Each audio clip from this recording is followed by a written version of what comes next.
Bonjour, bon jeudi, bienvenue à l'émission. Est-ce que vous avez reçu votre relevé de taxes scolaires? Hi, hi! C'est assez gratiné, merci. Je pense que même Martin Matt a été décoiffé en lisant ça. C'est quelque chose. Et bien sûr, ça fait beaucoup jaser aujourd'hui, surtout qu'hier, Pierre Bruno, mon confrère, interviewait Pauline Marois, la première ministre, qui se disait fâché de voir les commissions scolaires augmenter comme ça leurs taxes. Alors qu'en avril dernier, on le sait bien que la ministre Malavoie avait ouvert cette porte-là en disant les commissions scolaires, si elles veulent augmenter leurs taxes pour encaisser les compressions de 215 millions qu'on leur impose, il n'y a aucun problème. On va revenir là-dessus. Est-ce que c'est la main droite qui ne sait pas ce que la main gauche fait? Est-ce que c'est de l'hypocrisie, tout ça? On veut vous entendre là-dessus. Nous allons revenir sur le gros festin syndical, vous le voyez en première page du Journal de Montréal, Journal de Québec, festin syndical sur le bateau de Tonia Curso, un entrepreneur qui a décidément la touch. Boudum, boudum, tch. Alors, solidarité, mes frères, entre les leaders syndicaux et les entrepreneurs, tout ça, bien sûr, sur votre dos. Est-ce que ça vous dégoûte? Si vous avez de l'argent dans le fonds de solidarité des travailleurs de la FTQ, est-ce que ça vous tente encore de faire d'autres contributions ou vous allez vous garder une petite gêne? Nous allons parler de tout ça, de la performance économique du gouvernement péquiste avec Jonathan Valois pour la 3e fois cette semaine. Bonjour, les rumeurs vont circuler, Jonathan. Ah oui, ça c'est certain. Mais merci, en tout cas, je vais commencer à m'attacher. Et nous de même. Et Joanne Marcotte, très content de te retrouver, Joanne. Bonjour. Bonjour. Et pendant que j'étais, Joanne, à l'émission, parce qu'on a beaucoup parlé, là, avant de se lancer dans l'économie et tout ça, on a beaucoup parlé cette semaine avec Jonathan de la Chambre des valeurs québécoises. Je pense que toi puis moi, Joanne, on ne joue pas dans la même équipe là-dessus. Hein? Qu'est-ce que tu en penses, toi, vite, là? Bien, j'en pense qu'il y a une solution, je pense, qui pourrait faire l'affaire, qui pourrait être un beau compromis. Puis je pense que c'est celle qui est proposée par François Legault. La question que l'État, à travers ses figures d'autorité, ne dégage pas ou n'ait pas un visage religieux, ça me plaît. C'est-à-dire les juges, les policiers, tout ça. Oui. J'irais même, moi, personnellement, même au niveau des enseignants, parce que je pense que c'est le rôle du parent d'introduire les élèves, leurs enfants, à différentes formes de religion. Je pense ça. Par contre, au-delà de ça, d'interdire complètement le port des signes ostentatoires par des employés de l'État, qu'ils soient dans un cubicule ou qui ne servent même pas la population, je trouve ça un peu exagéré. Et puis, au-delà de ça, je pense qu'on ne parle toujours même pas du bon sujet.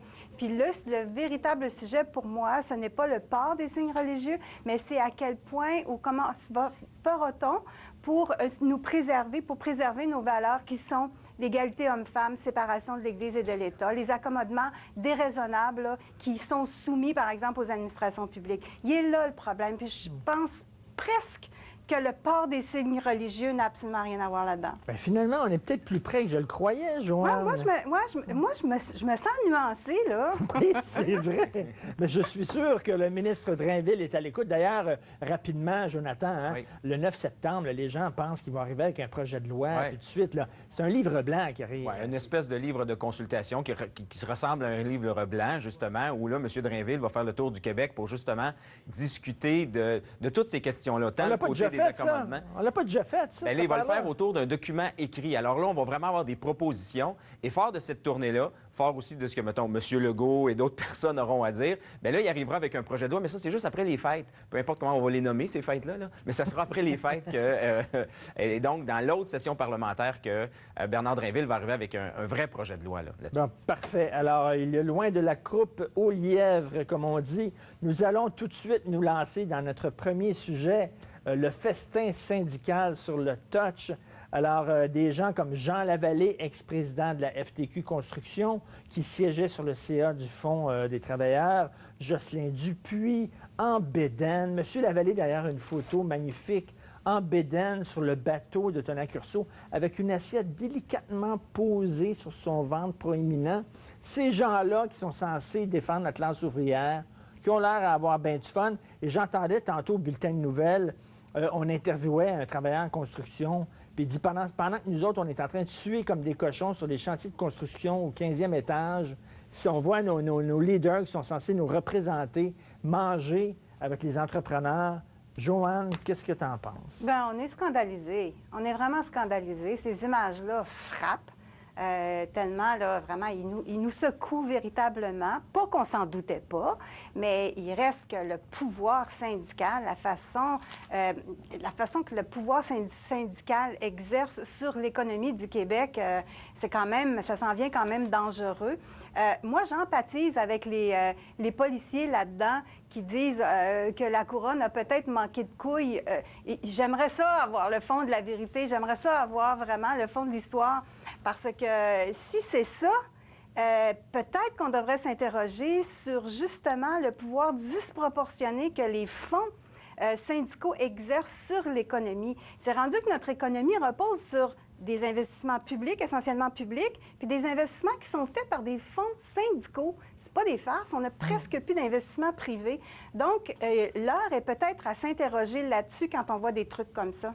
Et écoute, Jonathan, Oui. ce qui est assez hallucinant, c'est que les policiers ont fait des écoutes électroniques, ont les suivis, ils sont arrivés avec des preuves, un dossier important. Ils sont allés mener ça au procureur en disant c'est certain qu'il va y avoir des accusations qui vont être portées. Ouais.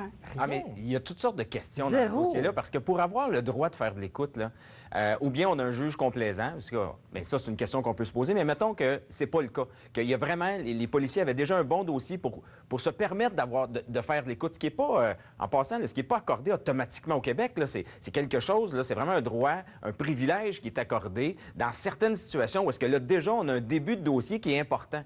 On reçoit ce droit-là du côté des policiers, on fait de l'écoute. Ce qu'on va ramasser, on le ramène, puis là, finalement, non, c'était assez important pour qu'on fasse d'écoute, mais pas assez important pour qu'on poursuive avec des accusations de ces choses-là. Il y a toutes sortes de questions sur autant l'ingérence des uns, l'ingérence des autres. Qu'est-ce qui s'est passé entre le moment où le juge a accordé aux policiers le droit de faire de l'écoute électronique et le moment où les policiers sont revenus avec un dossier et là, les procureurs n'ont pas donné suite. Il me semble que là-dessus, là, ça pose toutes sortes de questions et c'est certainement un dossier à suivre. Complètement. Et sur la présence de Michel Arsenault, là, sur le bateau là, de M. Accurso, Joanne, tantôt à l'émission de Mario Dumont, il y avait une entrevue avec Michel Arsenault. Et M. Arsenault disait, écoutez, les relations de travail, c'est du dialogue. Non, ce qu'il disait, c'est un chef syndical qui jase pas avec les entrepreneurs n'est pas un bon chef syndical. Faut dialoguer, il faut se parler. Puis bon, il y en a qui se parlent dans des restaurants, il y en a qui se parlent dans des salles de réunion. Il a décidé d'aller parler sur son bateau. Quel est le problème, Joanne? Il y en a qui se passent sur des bateaux. C'est pas des farces, puis on est supposé, de gober ça. Aucun sens éthique. C'est quand même l'argent de personnes qui mettent dans un fonds pour assurer leur retraite. C'est ça, là, un fonds de solidarité. Et avec ça, ils investissent ça dans l'économie et ils font du traitement préférentiel à la mafia. C'est clair, là, c'est clair comme de l'eau de roche. Il y a de quoi s'indigner, carrément. Jonathan. Oui, regardez, là-dessus, là, c'est ça qu'il faut vraiment distinguer. Et je pense que M. Arsenault le sait plus que n'importe qui aujourd'hui, puis même depuis que son nom circule dans ce dossier-là. C'est juste de dire, quand tu es un leader syndical, ta seule responsabilité, ou du moins ta première, là, c'est de défendre tes membres puis l'intérêt de tes membres. Mais quand tu es aussi président d'un fonds, donc d'une institution financière, là, tu te retrouves à porter deux chapeaux. Celui qui doit faire affaire avec les entrepreneurs, parce que toi, tu es un fonds, tu veux prêter, tu veux faire de la business avec le monde. Ça, c'est une chose. Mais là, c'est quoi ces deux chapeaux-là? Où d'un côté, tu défends les travailleurs, puis de l'autre côté, tu fais le homard, puis tu fais des tours de bateau avec du monde. Et c'est pour ça que depuis ce temps-là, il y a un code d'éthique qui lui a été donné, puis imposé par son monde. Ils sont en train de changer les choses, notamment, puis ils sont en train de faire un mur d'étanchéité entre les gens politiques de la FTQ puis les gens de l'administration puis des affaires du Fonds de solidarité. Ils sont en train d'essayer de créer, mais vraiment une distance entre les deux depuis ce temps-là. Puis c'est important de le faire parce que tout le monde peut être outré de voir un leader syndical agir justement comme, là, comme un magouilleur ou quelqu'un qui va faire de la business avec les employeurs. Parce que toi, comme travailleur, tu dis jusqu'où il me défend puis jusqu'où il Mais mange là, il y a au bien mort. des gens qui nous écoutent, qui étaient des contributeurs, là, qui donnaient de l'argent au fonds puis qui disent l'an prochain, j'en donnerai pas de l'argent au fonds. Je vais faire autre chose parce que je vois à quoi ça sert. Je veux vous entendre à la maison. Qu'est-ce que vous en pensez? On a aussi beaucoup de messages sur notre page Facebook. On y revient après la pause.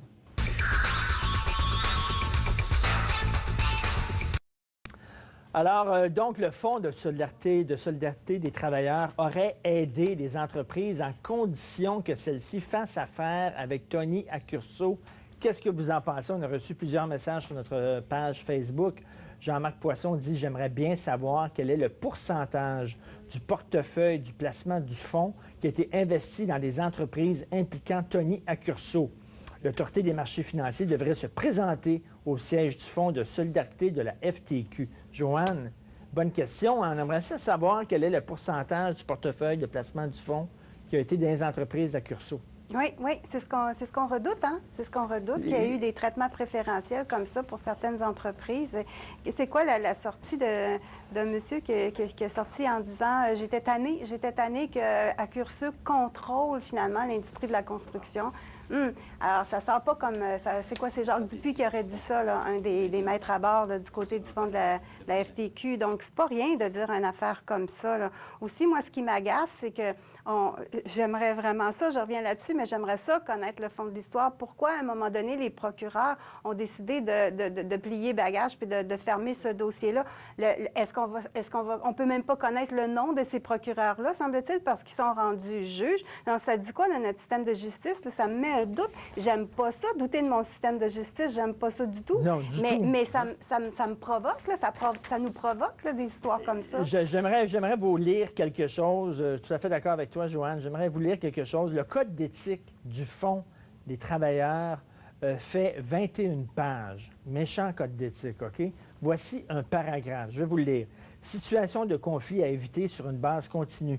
L'administrateur doit éviter de se trouver dans une situation où lui-même ou un tiers pourrait, directement ou indirectement, tirer profit d'une transaction ou d'un contrat conclu avec le fonds. Il doit également éviter de se trouver dans une situation où lui-même ou une personne qui lui est liée pourrait tirer avantage de son influence au pouvoir décisionnel en raison des fonctions qu'il occupe au fond.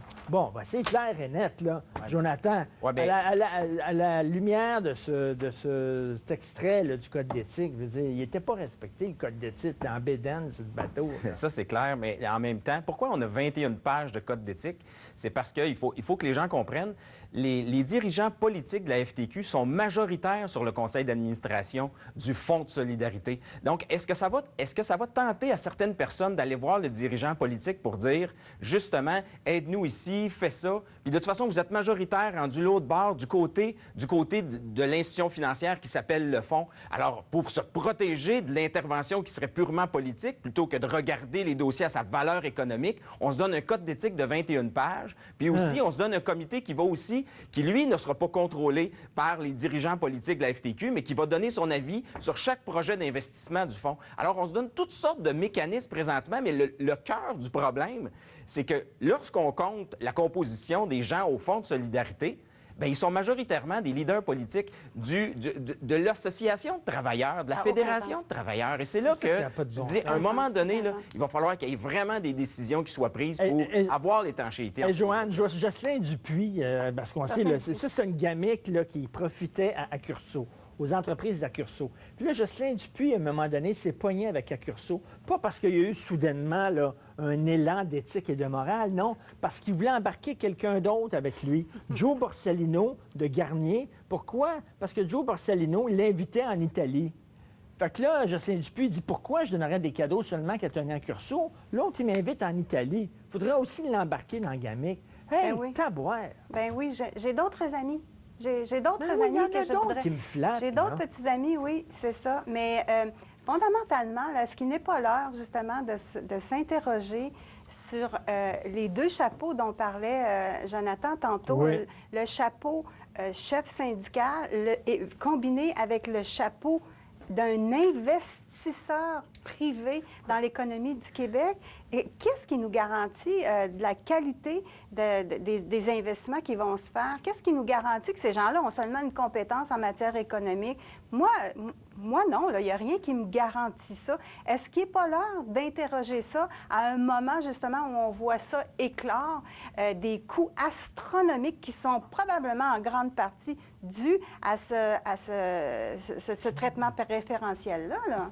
Tout à fait. Jonathan, effectivement, il va falloir mettre comme un mur d'étanchéité. Exactement. Puis moi, tu ne peux pas porter les deux chapeaux. Non, puis d'un, tu ne veux pas porter les deux chapeaux. Puis de deux, tu ne veux pas recevoir de pression politique parce que tu es aussi un décideur financier sur un autre fonds. Imaginez-vous dans quelle fragilité on place le président de la FTQ présentement, qui, lui, doit avoir un rôle politique de représentation puis de défense des droits des travailleurs, mais en même temps, c'est aussi celui qui est président du fonds où la FTQ siège de façon majoritaire et il doit prendre des décisions financières et reçoit toutes sortes de pressions.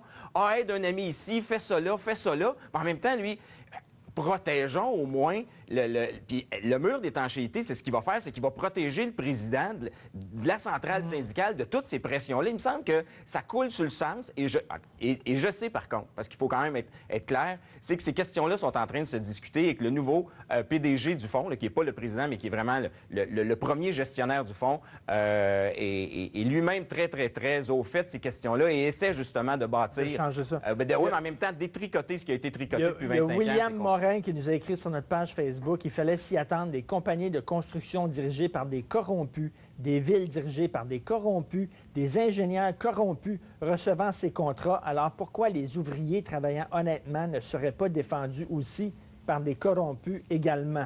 C'est quand même d'un cynisme. Et là, Joanne, je te rejoins là-dessus. Déjà qu'on est cynique envers les politiciens, les entrepreneurs, les syndicats, etc., il ne faudra pas se poser des questions sur notre système de justice aussi. Parce que là, ça n'a plus de bon sens. Comment ça se fait qu'il n'y a pas d'accusations qui ont été portées? On va lire ça de très près parce que Félix Séguin, les gens du bureau d'enquête, j'imagine, vont fouiller ça. Très bien. Félicitations en passant pour ces gens-là. Tout à fait. Après la pause, nous allons parler de la réaction de Pauline Marois hier à Pierre Bruno qui lui parlait des taxes scolaires. Oh, je suis très, très, très fâché et déçu que les commissions aient augmenté leurs taxes.